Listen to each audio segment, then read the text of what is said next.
பாவக்காய பிடிக்காதுன்னு சொல்றவங்க கூட இந்த மாதிரி தொக்கு ட்ரை பண்ணி சாப்பிட்டீங்கன்னா கண்டிப்பா பிடிக்காதுன்னு சொல்ல மாட்டீங்க. ஏன்னா கசப்பே தெரியாது. அவ்வளோ சூப்பரா இருக்கும். எப்படி செய்றதுன்னு பார்க்கலாமா? அதுக்கு முன்னாடி நம்ம சேனலை லைக், ஃபாலோ அண்ட் சப்ஸ்கிரைப் பண்ணிக்கோங்க. ஃபர்ஸ்ட்டு ஒரு பேனில் 3 to 4 டேபிள் ஸ்பூன் நல்லெண்ணெய் சேர்த்துட்டு எண்ணெய் சூடானதும் 2 பாவக்காயை பொடி பொடியாக கட் பண்ணி சேர்த்து டீப் ஃப்ரை பண்ணாமல் இந்த அளவுக்கு ஃப்ரை பண்ணி எடுத்துக்கோங்க. இப்போ அதே பேனில் 1/2 டீஸ்பூன் கடுகு, 1/4 டீஸ்பூன் சீரகம், கொஞ்சமாக வெந்தயம், ஒரு கொத்து கருவேப்பிலை, 2 வரமிளகாய் சேர்த்துட்டு 6 பல் பூண்டு, ஒரு 20 சின்ன வெங்காயம் கட் பண்ணி சேர்த்து வதக்கிக்கோங்க.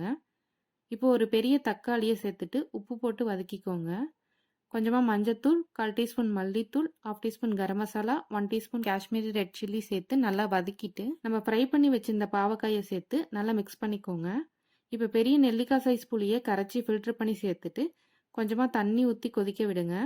எண்ணெய் பிரிஞ்சு தொக்கு மாதிரி வந்ததும் உப்பு பத்தலைனா சேர்த்துட்டு மிக்ஸ் பண்ணி இறக்குனீங்கன்னா பாவக்காய் தொக்கு ரெடி. கண்டிப்பாக ட்ரை பண்ணி பாருங்கள், சூப்பராக இருக்கும்.